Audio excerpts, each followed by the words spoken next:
J'avais la phobie de répondre au téléphone. Et cette personne-là me dit, écoute, j'ai plein d'appels, est-ce que tu aimerais prendre des appels et tu prends 15% de commission. Et là, je close, premier appel, je close.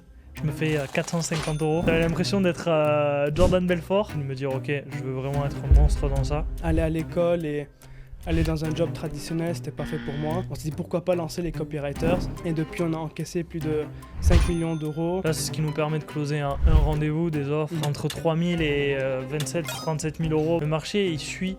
Il recherche des leaders. Tu vois. Le premier close que tu as à faire, c'est pas envers tes prospects, c'est envers toi-même en fait. C'est parti? Alex, bonjour.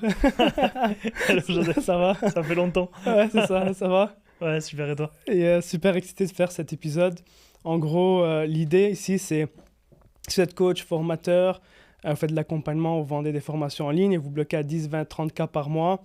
Ce qu'on va faire avec Alex, c'est vous partager justement notre expérience terrain pour vous aider à débloquer justement ce plafond de verre une bonne fois pour toutes.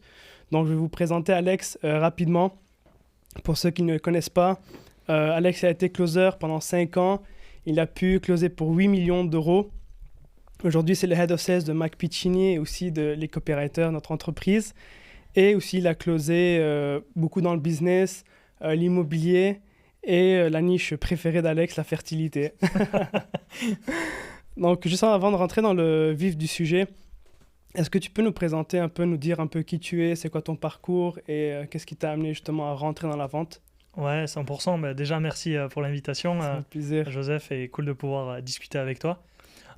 Pour partager un peu rapidement mon parcours, effectivement, aujourd'hui, comme tu as pu le dire, j'ai la chance d'être le Head of Sales déjà de Max et surtout qu'on collabore aussi ensemble.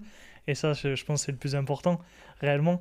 Ce qui m'a amené à la vente, directement, en fait, jusqu'à mes 17 ans, on en discutait justement tout à l'heure, j'avais la phobie de répondre au téléphone.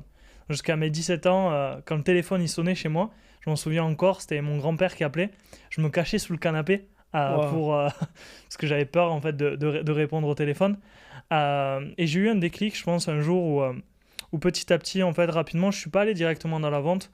D'abord, je me cherchais, j'ai toujours voulu entreprendre, mais j'ai toujours un peu aimé quand même aider les gens. Et ça reviendra du coup après, mais d'abord, je me suis du coup cherché, passé mon BTS, donc un BTS, d'abord bac pro gestion forestière, rien à voir, BTS technico-commercial, après option bois. Et je me suis lancé dans l'armée, donc j'étais militaire pendant quelques années. Puis petit à petit, après, je me suis dit, ok, j'avais besoin de plus de liberté. Et je me suis lancé dans l'entrepreneuriat. Quand tu te lances dans l'entrepreneuriat, si tu veux aller chercher des clients, si tu veux impacter, tu dois te vendre. Donc petit à petit, j'ai commencé déjà à voir un peu ce qui me plaisait.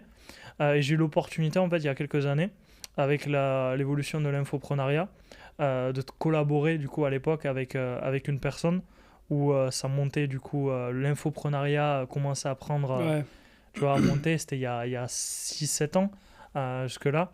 Et cette personne-là me dit, écoute, est-ce que tu aimerais prendre du coup mes leads, du coup j'ai plein d'appels, est-ce que tu aimerais prendre des appels et tu prends 15% de commission? On était à 15% à l'époque. 15% c'est élevé 15% quand même, plus non? élevé, ouais. À l'époque, c'était un peu plus élevé. Et on démarrait, le mot closing, il n'existait même pas. Il y a 6 ans, 6 ans, c'est fou. il y avait rien en vrai. Donc, il me donne 15%. Je prends le premier appel, c'était une offre à 3 000 €. Et là, je close, premier appel, je close. Je me fais 450 €. Comment tu t'es senti? En 45 minutes. J'avais l'impression, tu vois, de le loup de Wall Street, pour ceux qui l'ont vu. J'avais l'impression d'être Jordan Belfort, mais j'avais pas Margot Robbie, tu vois, à côté. Il n'y avait pas Margot Robbie, il n'y avait pas autre chose aussi, il n'y avait pas de la neige à côté, on va dire, pour pas dire le mot, mais en tout cas, j'avais cette sensation-là de me dire, ok, je me suis fait 450 € en 45 minutes. Donc déjà, j'ai eu cette première sensation-là, et deuxième sensation, c'est de me dire, ok, je me suis fait de l'argent, ça c'est cool, mais la deuxième chose aussi, c'est que j'ai aidé une personne en fait. Réellement, j'aide cette personne que j'ai eu en face de moi. Je m'en souviens encore, il s'appelait William, il avait 18-19 ans, il démarrait, et je me dis, j'ai vraiment la sensation en fait de l'aider. Et c'est ce qui m'a amené petit à petit à l'avant de me dire, ok, j'ai réellement envie de faire ça, parce que de 1, ça me permet de mieux vivre financièrement, et de 2, surtout d'impacter plus de gens. Et petit à petit, du coup, j'ai eu la chance, comme tu l'as dit, de me focus dessus, de me dire, ok, je veux vraiment être un monstre dans ça. Donc, être focus sur impacter un maximum de personnes, monter mon compétence.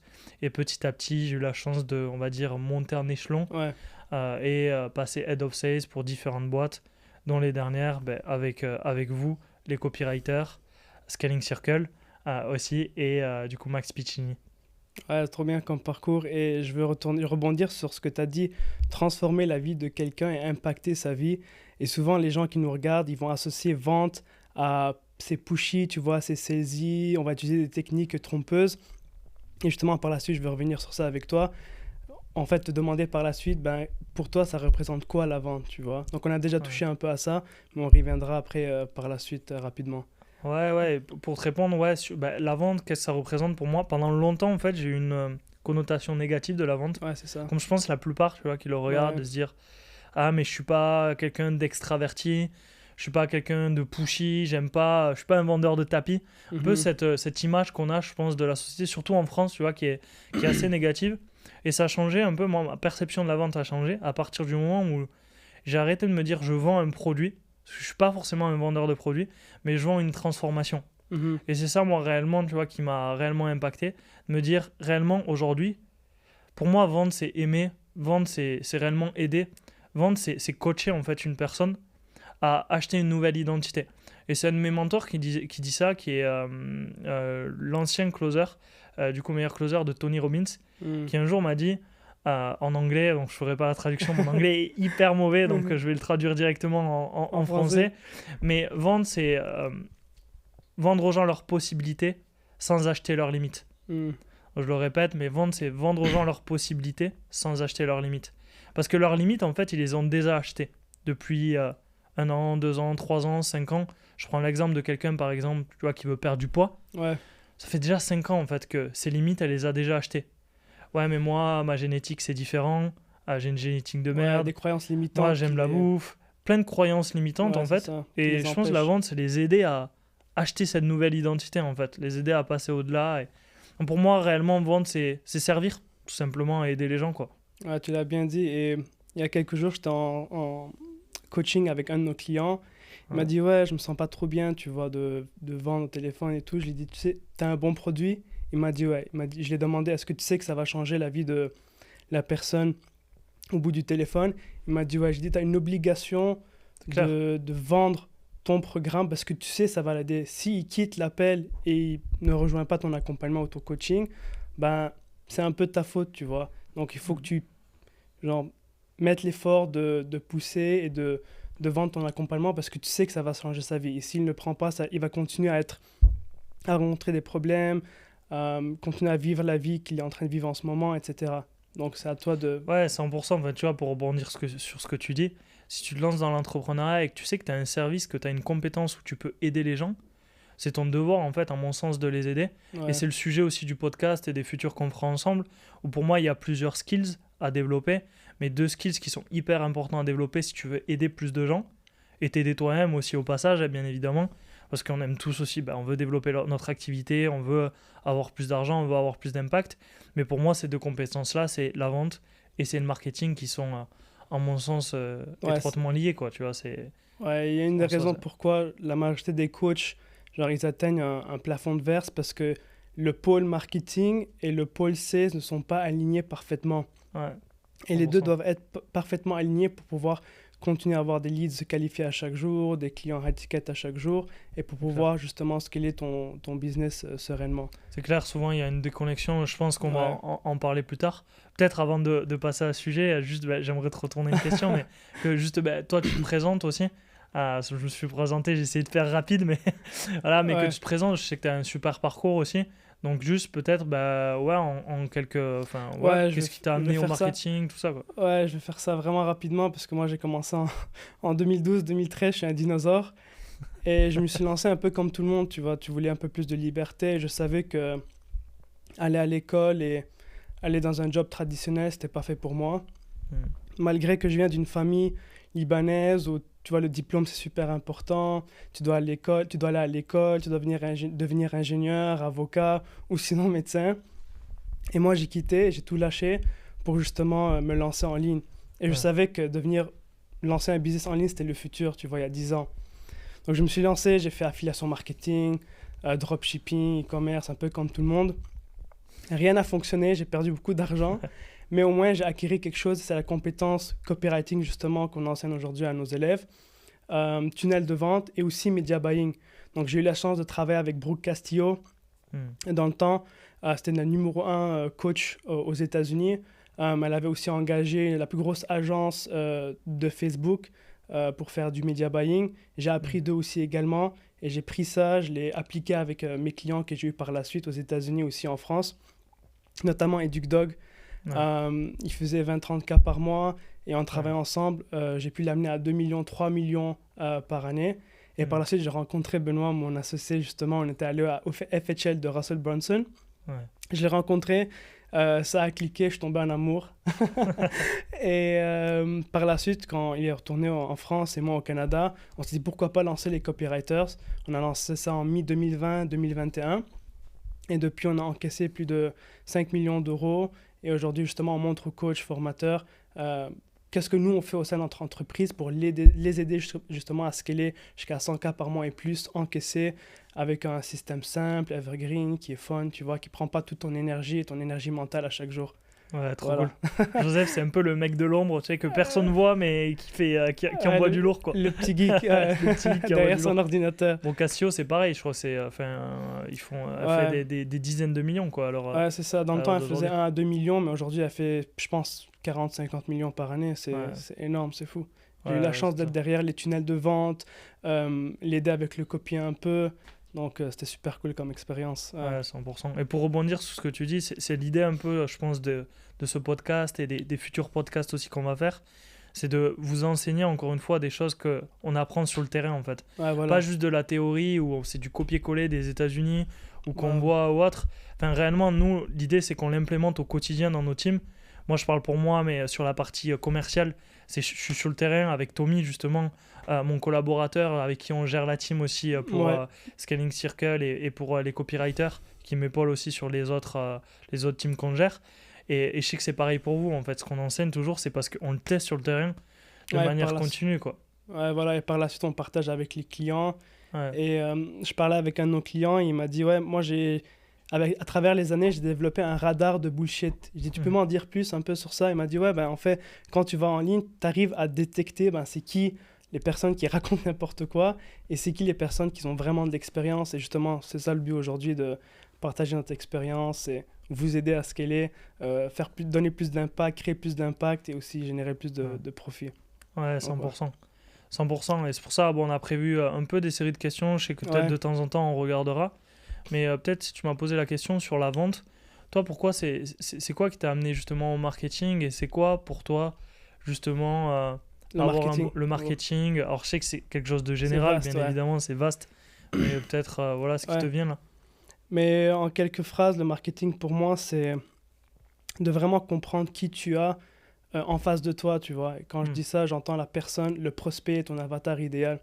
C'est de vraiment bien comprendre ses désirs, ses peurs, ses rêves. Et au-delà de tout ça, c'est vraiment comprendre aussi ses peurs internes, tu vois. Quand il va dormir, il dépose sa tête sur l'oreiller. Voilà, l'oreiller. Qu'est-ce qui se passe dans sa tête qui l'empêche de dormir, tu vois? Quand il se réveille, il passe devant le miroir et qu'il regarde son reflet dans le miroir, qu'est-ce qu'il n'ose pas s'admettre à lui-même? Et quand tu arrives à comprendre ce genre de peurs internes qui sont souvent liées à l'identité, aux croyances limitantes et aux échecs, tu arrives à créer un message qui est unique et différenciant et qui va résonner justement avec ton avatar. Et c'est à ce moment-là qu'il va se sentir compris et qu'il va s'identifier à travers ton message. Et c'est ça qui va faire en sorte qu'il va passer à l'action. Donc c'est en gros comprendre ton avatar mieux qu'il se comprend lui-même, qu'il ne se comprend lui-même, et créer un message marketing qui va l'impacter et le persuader à passer à l'action, tu vois, à agir. Voilà. 100%, ouais. Du coup, il y a un gros travail de ça que je pense que qu'on fait au quotidien. Et justement, j'aimerais rebondir sur ça. Selon toi, c'est quoi justement les plus grosses erreurs que les personnes font peut-être justement par rapport au marketing ou même dans la croissance de leur activité par rapport justement au marketing qui leur manque? Je pense ça rebondit un peu sur ce que tu as dit, mais... En vrai, c'est vraiment la recherche d'avatar. Je sais, si tu regardes ce podcast, tu vas te dire, ouais, mais je sais c'est quoi une recherche d'avatar. Je sais déjà, tu n'as pas besoin de me l'expliquer. Mais quand on a fait beaucoup d'audits avec Benoît, et quand on leur demande, OK, fais-moi une recherche d'avatar, c'est qui ton avatar? ben, ils savent pas c'est qui, c'est très général, c'est très fade, tu vois. Hmm. Et nous, lorsqu'on fait une recherche d'avatar, on essaie d'aller en profondeur, de comprendre vraiment c'est quoi ces peurs internes. Et souvent, les peurs internes, comme je l'expliquais, ce sont des peurs qui sont ancrées profondément à la psychologie, à l'émotionnel de la personne, tu vois. Donc, franchement, ça, c'est la plus grosse erreur qu'on voit. Les gens ne connaissent même pas à qui ils s'adressent. Ça reste un peu trop en surface, en fait, pour la plupart. C'est trop fade. Et Ouais. quand c'est trop fade, ben, ton message n'est pas impactant, ton taux de conversion n'est pas élevé. Du Ouais. coup, ton CPA, ton coût par acquisition va être super élevé. Tu vas te dire, ouais, ça fonctionne pas. Hmm. Mais en vrai, il faut que tu maîtrises ton avatar pour rédiger un bon message et par la suite, ça va convertir. Hmm. Et au passage, je pense que c'est exactement, enfin, c'est souvent ce qu'on dit, mais je pense que, tu sais, souvent on a tendance à mettre le marketing d'un côté, la vente de l'autre, et je pense que les deux, en fait, sont reliés et il y a beaucoup de similarités.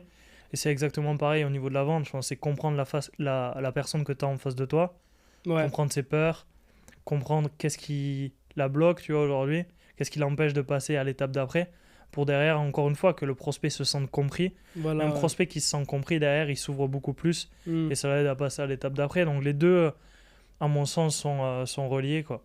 Sont reliés. Ouais. J'aimerais ça rebondir aussi sur ça. Selon toi, à quel point c'est important que les deux pôles, tu vois, Ouais. communiquent entre eux pour pouvoir avoir plus de ventes et scaler pour le marketing et sales. À quel point, pour moi, c'est primordial, tu vois. Ouais. C'est primordial et je pense que tu le vois au sein de notre collaboration et les collaborations que je peux avoir et même ce qu'on peut enseigner aussi à nos clients. Mais c'est d'avoir de la proximité. Et souvent, un peu, je pense qu'il y a beaucoup d'entreprises où, justement, marketing, sales, c'est un peu comme des frères jumeaux, mais qui se disputent un peu. Tu sais, qui ont tendance à ah mais c'est la faute du marketing, Ouais, les leads c'est de la les leads, merde, c'est de la merde, vous closez ou pas. ah vous êtes les closers ils sont nuls. Ouais, Et je pense que nous dans la culture de l'entreprise encore une fois c'est on avance ensemble quoi, on avance ensemble quand ça fonctionne, on a des moments où ça marche très bien, ouais, des moments un peu plus compliqués aussi où ok on avance ensemble et on comprend. Donc je pense que pour moi c'est primordial et peut-être je pensais partager un peu comment on fonctionne nous ouais, voilà, c'est ça. au sein de l'entreprise, ouais. Comment faire pour qu'il y ait une bonne synergie, tu vois, entre les deux équipes, Ouais. marketing, sales. Je pense déjà au départ, c'est être clair tu vois, au niveau des valeurs que, ok, on avance ensemble et c'est pas le marketing, enfin, c'est tout bête, hein, mais c'est pas le marketing, c'est pas la vente, c'est pas le problème. C'est on avance ensemble et Les on deux. cherche où est-ce qu'il y a des axes d'amélioration. Déjà d'être ok sur ça, sur cette culture d'entreprise en fait à créer. Maintenant, nous, je sais qu'on a des points qui sont réguliers chaque semaine. Où, en fait, on fait un point, même Ouais. 2 fois par semaine, c'est en début de semaine, en fin de semaine, sur les KPI, donc les indicateurs de performance, mais aussi sur qu'est-ce qui fait, en fait, qu'est-ce qui bloque, qu'est-ce qui marche. Et on a cette communication en fait interne au sein de l'entreprise. Donc, je pense qu'il y a une communication qui circule tu vois, entre nous. N'hésite pas si tu me reprends sur ça, mais qu'il y a une circulation qui circule où, par exemple, moi, le but de nos setters, des closers aussi, c'est outre faire du closing, outre aller collecter de l'argent, c'est aussi les premiers messagers du marketing. Parce qu'ils sont direct en Ouais. contact en fait sur le terrain. Carrément. Et ce qu'on leur demande aussi vachement, c'est du feedback. Feedback sur c'est quoi les objections que vous avez, le plus souvent sur les dernières semaines, les derniers mois. C'est quoi peut-être les peurs, les croyances que vous avez. Parce que comme ça, nous, on fait remonter au marketing et je sais que vous, derrière, vous anticipez. Et il y a ce travail aussi en amont après au niveau des publicités, Ouais, au niveau de la publicité, VSL, pour c'est- anticiper ça. Donc je Ouais. pense que c'est la communication déjà au niveau des meetings. Derrière aussi, ce qu'on peut faire beaucoup aussi, et je sais, c'est... alors nous, on le fait en interne maintenant, mais aussi les directeurs marketing, je sais pas si vous regardez la vidéo, bon, si vous bloquez à 10-15 cas par mois, je pense pas que vous avez des directeurs marketing, c'est plus à vous de le faire, si vous avez commencé déjà à déléguer à des closers, mais c'est de toujours aussi prendre l'habitude d'écouter de temps en temps 1-2 appels, donc ça peut être une fois par semaine, toutes les 2 semaines, des appels des closers aussi pour rester connecté en fait Hmm. aux prospects tu vois qu'on attire et pour Ouais. se dire ok réellement je vois sur le terrain qui on attire et ce qu'on peut anticiper quoi. Ouais, c'est tellement vrai parce que ça, on peut l'utiliser partout dans notre marketing, que ce soit en email, que ce soit dans les pubs, dans la VSL, les emails de vidéos. rappel, dans les vidéos. Ouais. Et pour rebondir sur ce que tu as dit, quand on fait les meetings de manière régulière, on prend aussi les feedbacks des closers. Pourquoi? Parce Ouais. que ça va vraiment nous aider dans le marketing.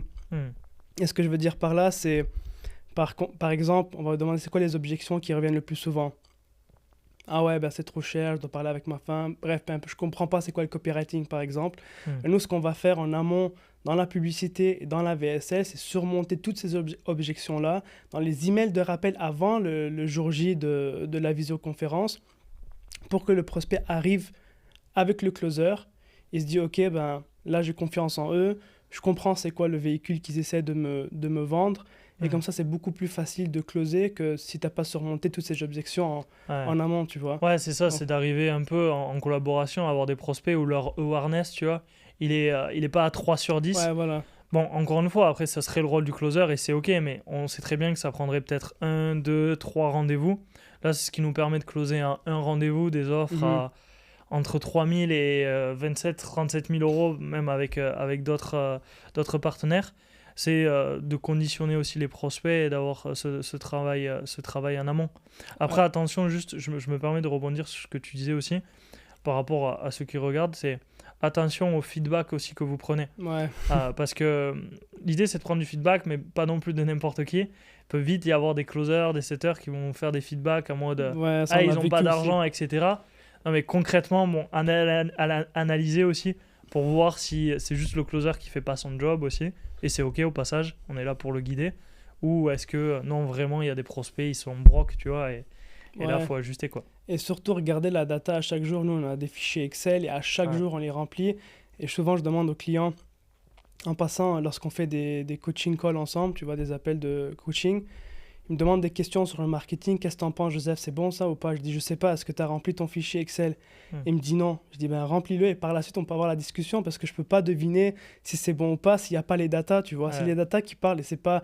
Je vais pas inventer une réponse, tu vois ce que je veux dire? Ouais, de toute façon, tout ce que tu ne mesures pas, tu peux pas l'améliorer. Donc, sinon, on prend des décisions sur du à peu près. C'est un peu ce que j'appelle, tu sais, il y en a beaucoup qui ont cette stratégie-là, mais la stratégie de le doigt mouillé, tu vois.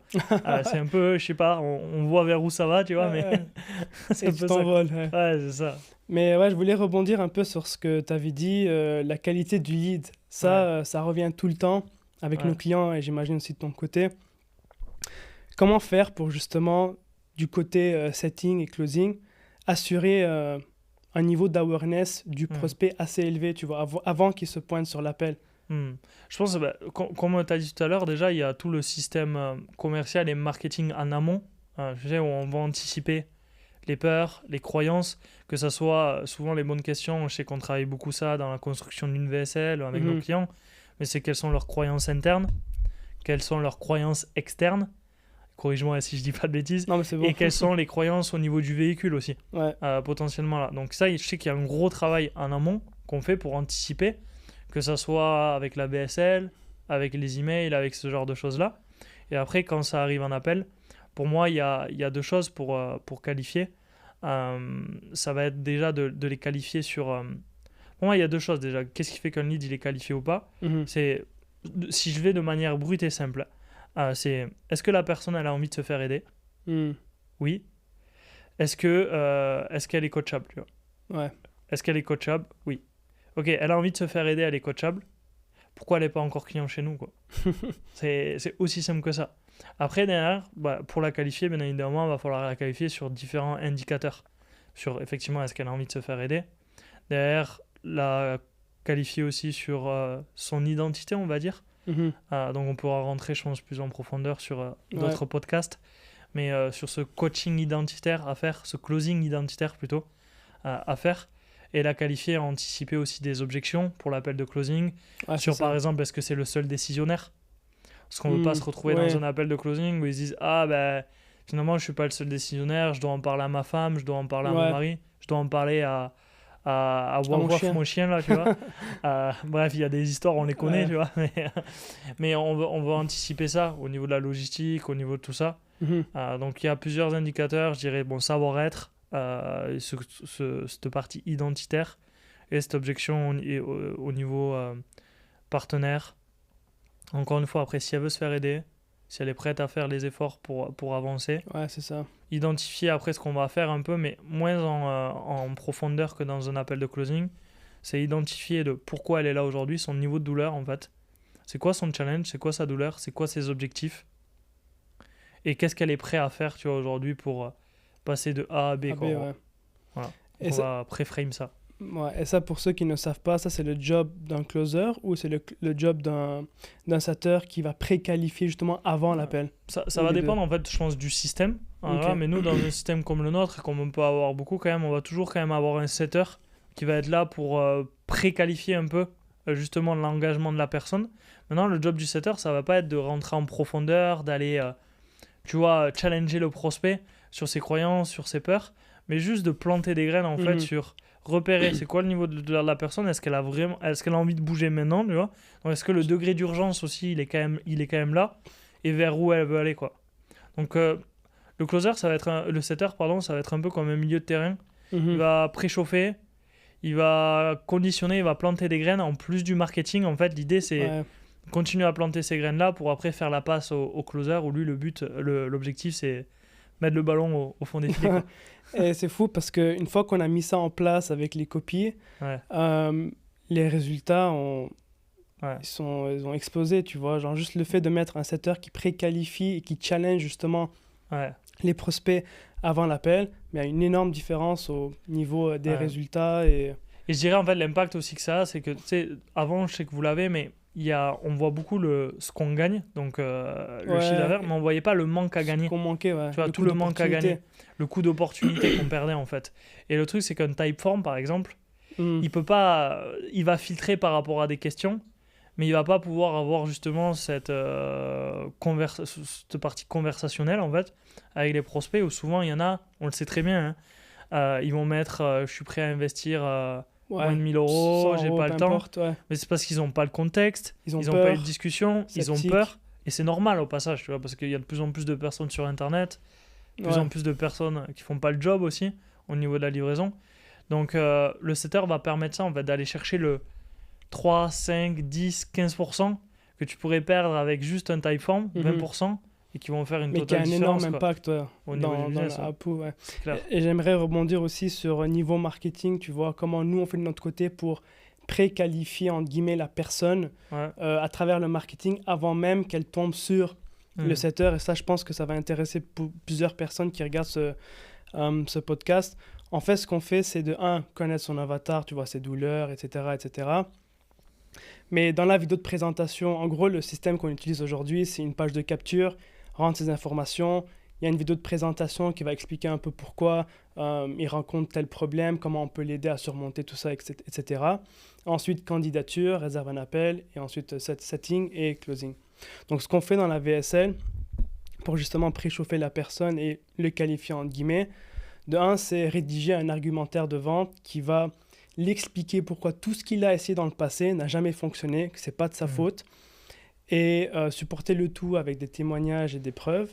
Et en faisant ça, ce que tu vas faire, c'est mieux positionner ta solution et le prospect va être ouvert à t'écouter et à entendre c'est quoi ta solution, tu vois. C'est lui qui va aboutir à ses propres conclusions et non, ça va pas être toi qui va essayer de le convaincre, tu Ouais, vois. c'est un closing du coup qui Ouais, est plus interne en fait c'est chez la personne. une persuasion, tu Ouais. vois. Donc, ouais, c'est ce qu'on appelle le mécanisme unique du problème, donc pourquoi ça marche pas, etc. et pourquoi tout ce qu'il a fait dans le passé, ça n'a pas fonctionné.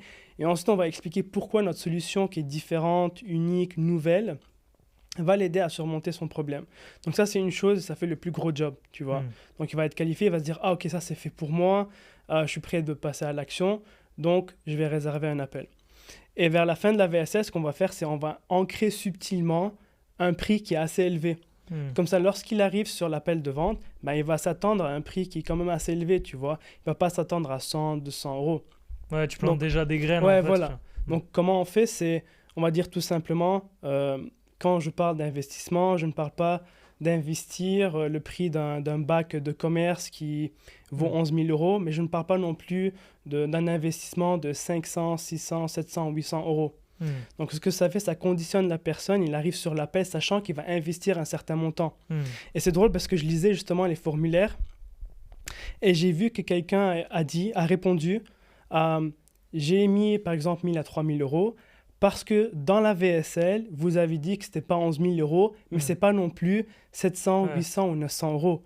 Ouais. Donc ça veut dire quoi ça veut dire conditionne à... Ouais, voilà. Et c'est super important de choisir les bons mots dans ta VSL parce que ça a un impact énorme sur comment ton prospect va percevoir les choses, etc. Ouais. Donc franchement, c'est un truc de fou, je peux Carrément. parler pendant Et des heures sur ça, mais c'est dans le détail. En plus, je pense qu'on pourra faire limite un podcast spécifique, tu vois, sur une ouais, VSL. ouais, Juste, j'ai peut-être une question qui te vient. Je sais pas si tu auras la réponse directe. Mais justement, pour les gens qui nous regardent, alors, je pense qu'il y en a pas mal qui peuvent avoir des VSL. Il y a plein d'autres systèmes. Nous, ce qu'on prend, en tout cas, c'est un business qui est le plus lean simple, possible, qui est le evergreen. plus simple, qui est evergreen.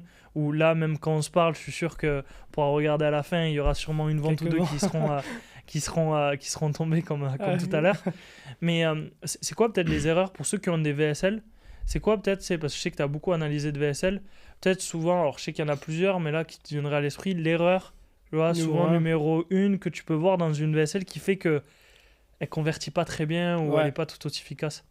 Bon, mis à part maîtriser son avatar, Ouais. ce qui est super important, surtout lorsque tu fais rédiger une VSL, je dirais le truc le plus important à maîtriser, c'est vraiment l'introduction de ta VSL. C'est les 400 à 700 premiers mots de ta VSL qui va déterminer si ton prospect, donc ton lecteur, va continuer à regarder jusqu'à la fin. Hmm. Donc ça, c'est mon mentor qui m'a dit ça. Ton introduction, c'est comme un trailer d'un film. Ouais. Quand tu regardes un trailer d'un film et c'est super bon, tu as envie d'aller au cinéma pour regarder le film. Ouais. Mais si c'est mauvais, tu vas jamais aller au cinéma. Ouais. Donc c'est exactement la même chose avec ta VSL. Les 400 à 700 premiers mots, ça va déterminer si ton prospect va rester jusqu'à la fin. Hmm. Il va se dire, est-ce que c'est assez intéressant pour que je reste jusqu'à la fin pour voir ce qu'ils ont à me dire, tu vois. Ouais, je vois. Donc l'introduction, honnêtement, c'est super important et je conseille à tout le monde de tester 2 variations différentes. Hmm. Il y avait un de nos clients, il avait un taux d'engagement d'environ 25% et il convertissait à, je pense, 6%. Et je lui ai dit, on va rien changer à la VSL. Tout ce qu'on va faire, c'est changer les 400 à 700 premiers mots. On a changé la VSL, donc l'introduction, on a utilisé un autre angle. Et il est passé de 25% de taux d'engagement à 30%. Et il est Ouais. passé de 6% de taux de conversion à 10% de taux de conversion. Ouais, c'est Juste énorme. en changeant les 400 à 700 premiers mots. Ouais, Donc ça a un c'est énorme. impact énorme sur le reste de la VSL. Ouais, tu c'est vois. clair. Je sais pas si les Donc gens se ça, rendent compte, c'est- mais en gros, si c'est à 10%, c'est pas juste j'ai augmenté de 4%, c'est j'ai doublé mon taux de conversion Ouais, en fait, c'est sur ça, la donc VSL Tu pratiquement. quoi. augmentes littéralement de 100%, plus ou Ouais. moins 80 à 90% de ton taux de conversion, ce qui est énorme. Surtout, ça a un impact énorme sur le marketing, ou publicitaire, ou par acquisition. Ouais. Donc, si vous devez focuser sur une chose, ça c'est vraiment l'introduction de la VSL et en tester 2-3. Ok, ouais. Voilà. Ouais. Et pareil, je te pose une question au niveau technique, parce que moi-même, j'ai pas la réponse. Tu sais, comment tu mesures une bonne, justement, introduction? Enfin, tu sais, le taux de rétention, en fait, je sais pas, tu sais trop comment tu le mesures, mais c'est quoi un bon... J'imagine ça dépend de la niche, etc. Ouais. Tu sais, un bon taux de rétention pour te dire, ok, là, j'ai une introduction où je sais que les gens y restent Ouais. et c'est qualitatif, ou non, c'est pourri et j'ai juste 2% des gens qui restent, ou 1%, enfin, je connais pas. Ouais, ben, il y a 2 choses. En fait, il faut voir d'où vient ton trafic. Est-ce que c'est organique? Est-ce que c'est des gens qui sont chauds ou pas? Hmm.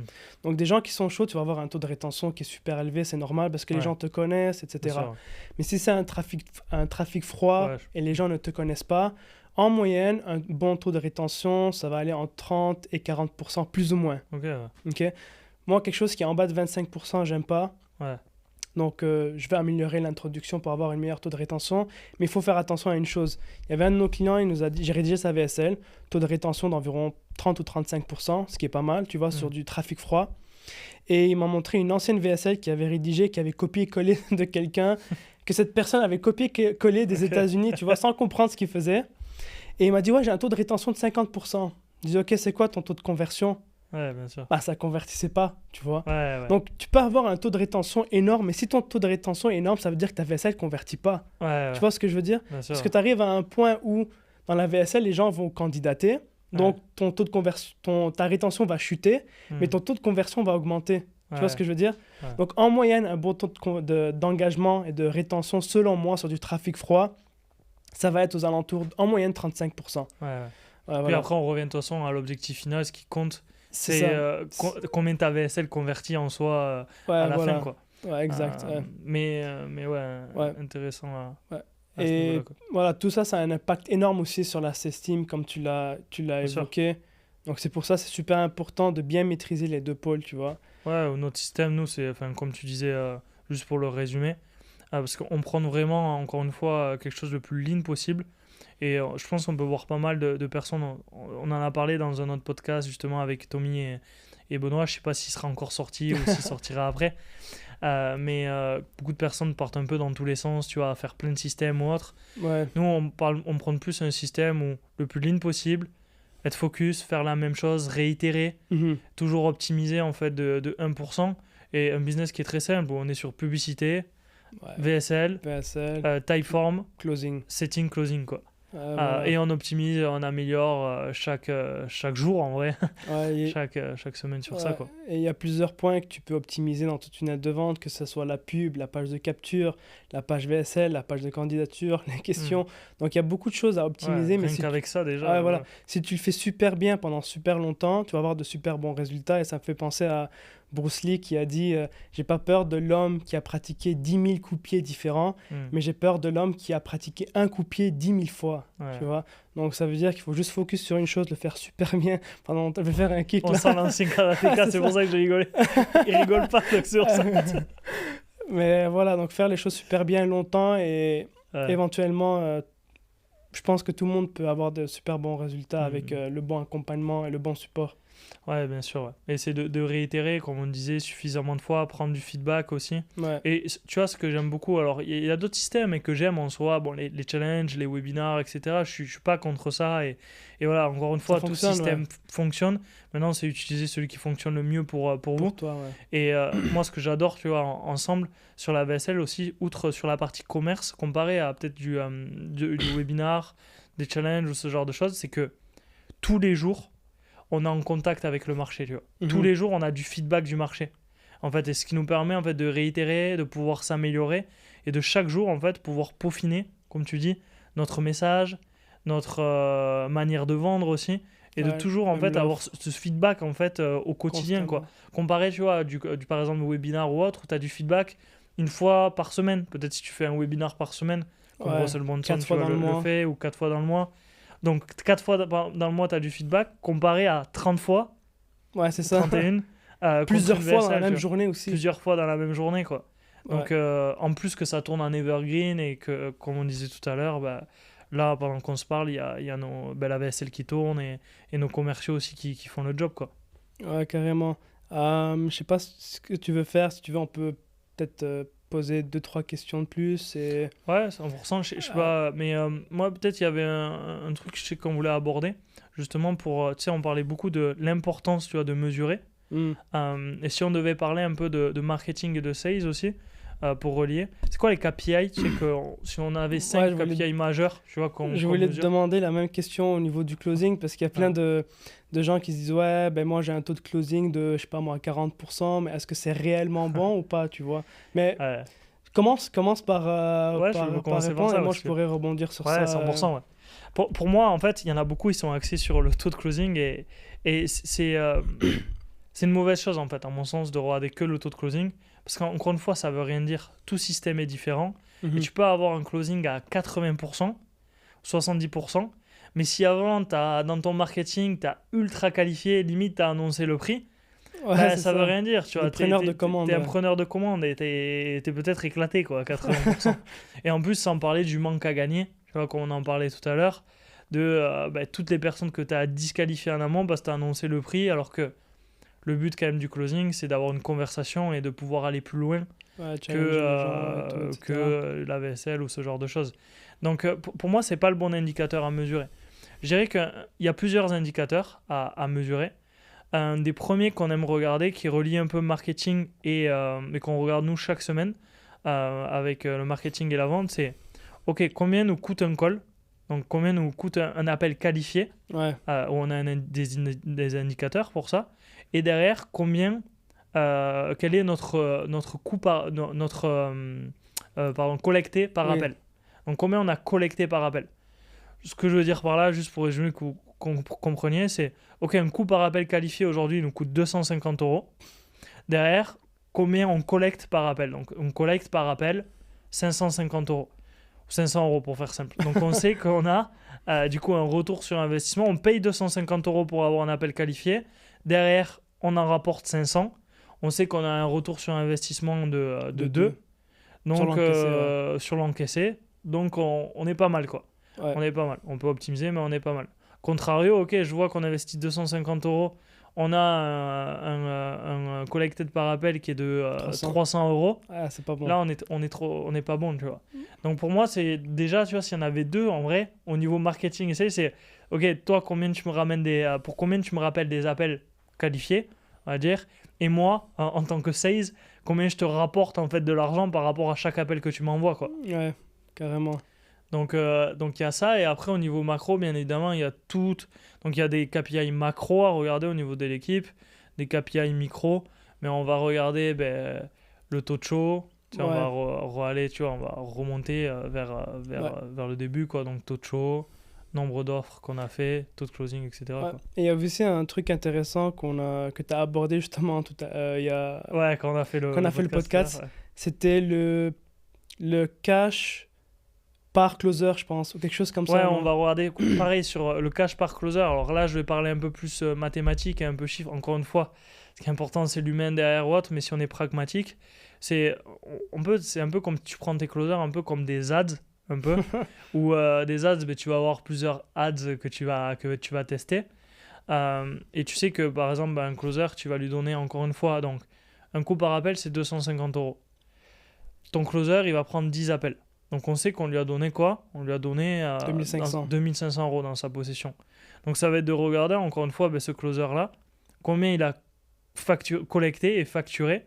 On va regarder le facturé aussi, mais le collecté, nous on raisonne beaucoup en collecté. Facturé, ça veut... Parce que facturé, il y en a, ils disent on fait 500 cas par mois, mais... J'appelle ça du fugazi. Fugazi, ça n'existe pas. Il n'y a rien. Ça vient d'où ça ? C'est quoi ? C'est pas canadien ça ? Ça vient de Wolf of Wall Street, mais je sais pas d'où ça vient exactement. C'est le loup, ouais. C'est du fugazi, ça n'existe pas. Mais ouais, c'est ça. C'est encore une fois, c'est de la fumée, quoi, on va dire. C'est ça, exactement. Fugazi, fumée. C'est un peu ça. Donc nous, on raisonne beaucoup en collecté. Et chez les closers, c'est ce qu'on va regarder, en fait. Chez chacun aussi, nos closers. C'est que je m'en fous qu'un closer il collecte 70%, qu'il close à 70%. Si avant il a supprimé à 50% de ses appels qu'on lui a envoyés, parce que soi-disant il s'était pas qualifié, qu'il en a pitché 1 sur 3, et que oui, du coup il a 80% de closing sur son taux de pitch.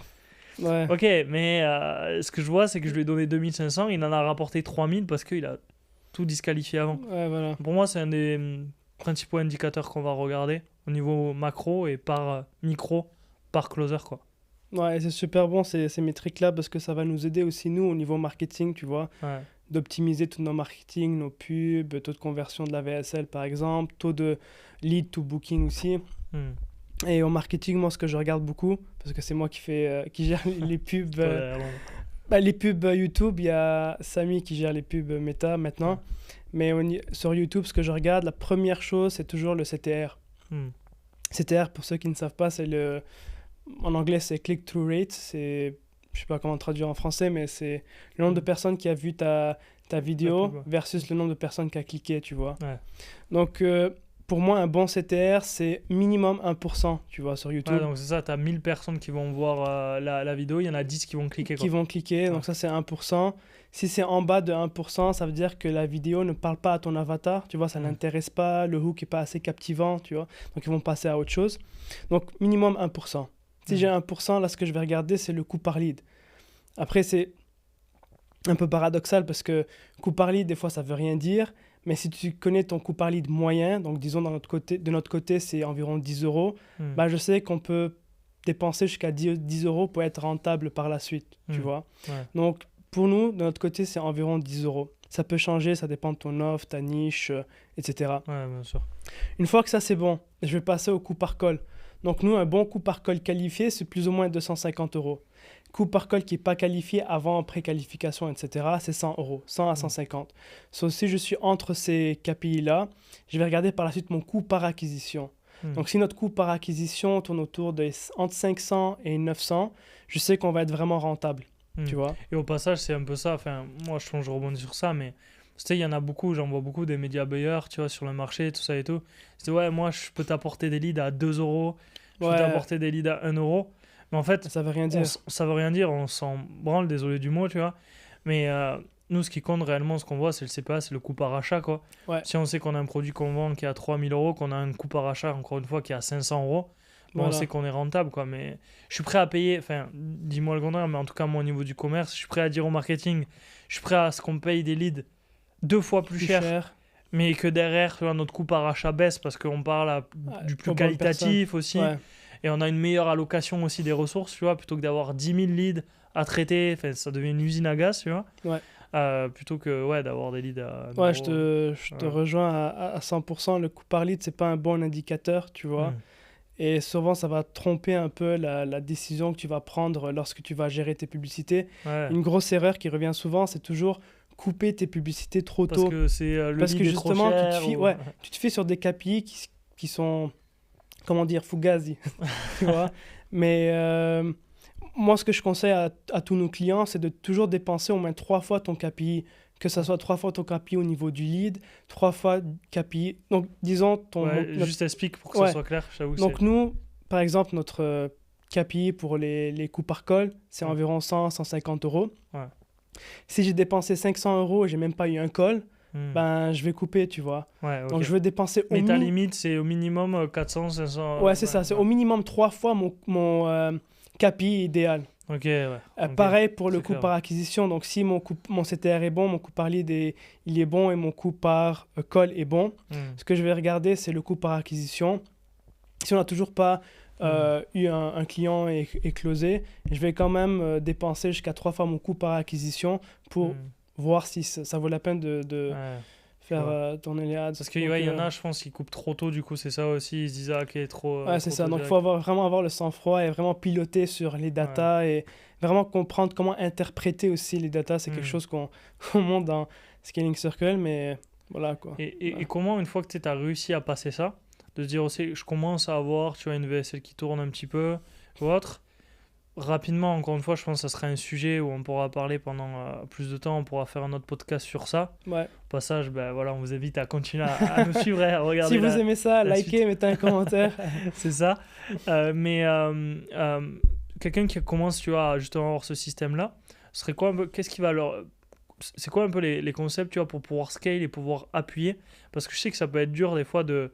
Tu vois, gérer cette croissance, même au niveau des ads ou autre, où ça fonctionne, et après, dès qu'on met plus d'ads, je sais pas, il y a les stats qui baissent, ou ça fonctionne plus. Par rapport, tu vois, nous, à notre expérience, par rapport à ton expérience, c'est rapidement. En vrai, la seule chose que je vais regarder pour scaler une campagne, c'est vraiment le ROAS. Donc, si j'ai un minimum de 2 ROAS sur la campagne, là, je vais commencer à scaler la campagne. Si c'est en bas de ROAS, là, je vais commencer à me questionner et regarder qu'est-ce qui ne va pas, tu vois. Est-ce que c'est la publicité? Si mon CTR est en bas de 1%, c'est-à-dire que c'est la pub, c'est le message, ou bien je cible la mauvaise personne. Est-ce que si mon coût par call est trop élevé, est-ce que c'est ma VSL qui ne convertit pas assez? Donc, je vais aller regarder ma VSL, tester peut-être une nouvelle introduction pour essayer d'avoir un meilleur coût par call. Tu vois ce que je veux dire? Donc, un minimum de 2 ROAS de mon côté, c'est ça qui me permet justement de scaler une campagne ou pas et de voir qu'est-ce qu'on peut améliorer dans le tunnel de vente, que ce soit pub, etc. Et si jamais les KPI du tunnel de vente sont bons, mais qu'on ne close pas à ce moment-là, ça c'est ton job, tu vois, genre avoir avec les closers, pourquoi ils ne performent pas, qu'est-ce qui... Voilà. Bien sûr. Donc, je pourrais même te demander la même question, tu vois. Comment ça se fait des fois que tout fonctionne bien au marketing, mais qu'en vente, derrière, les closers n'arrivent pas à performer, tu vois. C'est quoi le top 1, 2 ou 3 erreurs que la majorité des commerciaux commettent qui les empêchent de bien closer un prospect qui est, entre guillemets, qualifié, tu vois. Ouais, c'est une bonne question. Et je pense que, déjà, la première des choses, c'est dans cette partie scaling, c'est de toujours s'adapter aussi. Et ça, toujours se tenir à jour, tenir au courant avant de répondre à ta question, parce que je pense que le marché évolue aussi très rapidement. Vraiment. Et notre méthode de vendre, ma méthode de vendre il y a 5 ans était totalement différente d'il y a 3 ans et totalement différente d'aujourd'hui. Donc souvent, tu sais, on peut se dire, ah mais ça je sais faire, tu vois, j'ai appris à faire du marketing, à faire de la vente, sauf que ça évolue et c'est pour ça que nous, on est continuellement, tu vois, en train de se former, d'apprendre et de prendre du feedback. Maintenant, sur les 3 erreurs qui peuvent bloquer, je pense, chez les closers aussi, qui font qu'il y en a qui performent et d'autres. La première erreur que je vois, qui pour moi réellement c'est ce que je vois le plus souvent, c'est les closers qui vont projeter leurs propres croyances en fait sur leurs prospects, ou eux-mêmes en fait ils ont des croyances sur le fait que Ils vont regarder le questionnaire, par exemple, le Typeform. Ouais. Ils vont voir que la personne, elle peut investir que 1500 €, elle est au chômage. Et derrière, ils vont directement projeter de ok, de toute façon, cette personne-là, elle est au chômage, je peux pas la closer. Hmm. Et souvent, à partir du moment où tu projettes ça, tu projettes des fausses croyances et tu t'auto-sabotes en fait. Ouais. Tu t'auto-sabotes. Je rebondis vas-y. sur toi, désolé. Ah, Mais t'inquiète. stat intéressante, 20% de nos clients, plus ou moins, sont au chômage. Ouais. Juste pour dire. Donc, Mais 100%. Et de toute façon, 80%, même plus, des prospects qui viendront en appel ne seront pas là en disant ok, j'ai une carte bleue, je suis prêt à investir Ouais. un mois. Je suis prêt à lâcher 3 000, 5 000, 10 000 €. Ils ne viennent pas au départ dans une intention, au départ, forcément d'acheter. Tu vois. Ils viennent parce qu'ils sont curieux, parce qu'ils ont envie, parce qu'ils ont envie de bouger tu vois, de leur situation-là. Mais c'est le job aussi du closer, derrière, de les amener à justement créer ce gap pendant l'appel et les faire avancer. Donc, première erreur, tes closers ou toi en tant que vendeur, tu projettes trop en fait. Tu projettes trop tes propres croyances, tes propres limites sur tes prospects, ce qui limite ta conversion. Donc, pour moi, ça, c'est la première erreur. Deuxième erreur, ça va être de rester, à mon sens, trop en surface. Tu vois, on va trop rester en surface sur les problématiques de la personne ou autre. Et on va pas assez créer le gap, en fait, tu vois, pendant l'appel entre ces douleurs. Nous, on a une méthode qu'on enseigne beaucoup avec Tommy, avec nos commerciaux, qui est VDI au carré. Donc, VDI au carré, c'est quoi? C'est vision, douleur, inaction et identité. Après, on va travailler, on va beaucoup avoir un reframe, tu vois, un reframe sur l'identité. Mon accent était pourri au passage. Non, il était bien. Il était pas mal. Ouais, il était bien. Mais sur l'identité pour les faire avancer. Donc, ne pas créer assez le gap à ce niveau-là. Et après, la troisième des choses que je vois souvent, que je dis, c'est ce que je dis souvent en fait sur le marché aujourd'hui. Le marché, il ne recherche pas des closers, il ne recherche pas des setters, il ne recherche pas des coachs, il ne recherche pas des entrepreneurs aujourd'hui, à mon sens. Le marché, il suit et il recherche des leaders, tu vois. Le marché, les prospects suivent des leaders. Et je vois beaucoup, en fait, trop de closers au niveau de leur posture, en fait, au niveau de ce qu'ils dégagent, où t'as pas, désolé du terme, mais t'as pas envie de les suivre, en fait. Pourquoi? Parce qu'ils n'ont pas fait un travail assez sur eux-mêmes, au niveau de leur identité, ils ne se connaissent pas assez eux-mêmes. Ils ont trop de peur, trop de croyances limitantes, pas assez de certitude, en fait, sur le fait que, ok, ils peuvent les aider. Donc, c'est un gros problème, à mon sens, au niveau du travail, au niveau de la posture, en fait. Ouais. Où ils n'ont pas une posture en fait qui fait qu'une posture de leader. Donc c'est travailler outre sur le savoir-être et sur le savoir-faire, sur la technique bien évidemment qui est hyper important, mais travailler sur leur leadership, travailler sur leur posture. Parce qu'encore une fois, je pense tout ce que je connais, on prenait l'exemple de Max tout à l'heure, Max il a une putain de certitude et c'est un putain de leader. Benoît, de votre côté, et que ce soit nous, je pense qu'on a cette partie-là où on a ce leadership-là. D'autres personnes, tu vois, que je connais, qui sont successful, je parlais de Brooke Castillo, on parlait d'autres entrepreneurs qu'on connaît, c'est des leaders en fait. Tu as envie de les suivre. Donc c'est travailler sur ce leadership en tant que closer. Travailler sur toi, tu vois, dans un premier temps, pour, dans un second temps, pouvoir impacter les autres. Ouais. C'est bien que tu dis ça. Et selon toi, est-ce que tu dirais que le fait de travailler sur soi-même et sur son identité va avoir un plus gros impact sur la vente que les techniques et lire un script? Parce que la majorité des closers, ils pensent que ouais, il me suffit d'avoir le meilleur script au monde et je vais bien closer, tu vois. Mais ça, je pense c'est une fausse croyance, non? Bah ouais, T'en parce penses que quoi? explique-moi, tu vois, qu'est-ce qui fait qu'il y ait deux personnes avec le même script dans une même équipe de vente où tu peux prendre, je vais te demander, tu vois, lis le script, tu as lu le de Wall Street, tu as regardé, lis le script de DiCaprio, et est-ce que tu seras le même acteur que lui? Tu l'as lu? Le de Wall Street, script, ouais, le script. le livre, ouais, il avait fait sa formation en plus. Ouais, on Stratton, je l'avais pris la formation. C'est straight Ouais, line la ligne droite. persuasion. Ouais, c'est ça, la ligne droite. Ouais. en français. Mais tu peux lire le même script, ou même, tu prends le film, je vais prendre DiCaprio, je vais avoir le même script que lui. Tu vois, si je veux, je peux reprendre le même script de ce qu'il joue, etc. Maintenant, on est d'accord que je vais pas être Leonardo DiCaprio et je vais pas avoir un Oscar, tu vois, derrière. T'as les mêmes cheveux. Pourquoi? J'ai les mêmes cheveux. J'ai les mêmes cheveux. Toi, c'est plutôt Bruce Lee, toi. Ah, c'est ça. non, Bruce Lee a les cheveux. Ah non, c'est... Moi, c'est Chuck... non, pas Chuck Norris, c'est Bruce Wayne. Bruce Wayne? Non, non. Bruce Willis. Bruce Willis. T'en es pourri. Bruce Willis, c'est ça. Ça, je veux pas dire Bruce. Non, ouais, pourquoi cette personne-là elle va pas avoir les mêmes résultats? Parce que encore une fois, à mon avis, à mon sens, c'est pas juste ce que tu dis, mais c'est comment tu le dis. Et pour revenir sur ce que tu dis, sur ce truc d'identitaire, à mon sens, c'est le premier travail à faire. C'est le premier close que tu as à faire aujourd'hui. C'est pas envers tes prospects, c'est pas envers peu importe, la personne, c'est envers toi-même en fait, sur tes propres croyances, sur ton attitude, sur qui tu es. Donc bien évidemment la technique elle est hyper importante, mais encore une fois je pense dans une communication tu vois, il y a un émetteur et il y a un récepteur. Et après il y a un message qui va passer. Et ce qui est important encore une fois c'est comment le message il est reçu. Et tu sais dans une communication on parle souvent de la communication non verbale. Souvent j'ai plus la stat exacte mais il y a que les prospects retiennent que 14% des mots. Derrière, ce qu'ils vont retenir, c'est quoi? C'est comment ça a été dit, l'intention, les histoires que tu as racontées, l'attitude, la certitude, la posture aussi que tu as Ouais. quand tu dis les choses. Donc réellement, pour moi, il y a un gros travail à faire à ce niveau-là, en plus, bien évidemment, de la technique qui est hyper importante. Ouais, trop bien. Franchement, j'ai vraiment aimé la discussion qu'on a eue. Je pense que ça fait à peu près 1 heure qu'on est Ouais. là. Et si vous avez aimé, bah, n'hésitez pas à nous le dire dans le commentaire. Ben, qu'est-ce que vous voulez qu'on traite comme sujet dans la prochaine vidéo? Et honnêtement, ce fut un plaisir. C'était trop cool de discuter. On peut discuter Ouais. comme ça pendant des heures. Ouais, donc Donc, n'hésitez pas à nous partager réellement. Enfin, je pense que notre intention, juste pour terminer aussi et reprendre, mais notre intention, c'est de vous apporter un maximum de valeur, de vous partager aussi, je pense, notre passion et nos power skills aussi. Je pense qu'on a 2 power skills, enfin, pour moi, pour mon coup, qui est la vente. Il y aura Tommy aussi, on aura l'occasion de faire des podcasts avec Tommy, avec Benoît, Benoît, ouais. qui ont beaucoup à apporter. Le marketing, l'idée c'est de vous apporter un maximum de valeur à ce niveau-là pour vous aider à scale votre activité. Nous, notre spécialité, c'est d'aider des infopreneurs qui sont entre 20 000, 30 000 euros par mois, 10 000 à pouvoir scale, à aller chercher les 100 000 euros par mois. 100 et plus. Donc n'hésitez pas à nous dire en commentaire c'est quoi réellement vos challenges, que ce soit au niveau de la vente, que ce soit au niveau de la scalabilité au niveau global, que ce soit au niveau marketing. Et comme ça, nous, on va pouvoir aller Ouais. tourner un maximum de podcasts, quoi. Ah, trop cool. Merci encore une fois d'être venu. Merci pour l'invitation. Et on se voit dans 30 minutes. C'est ça, tout, on va les manger maintenant. Ah, c'est ça.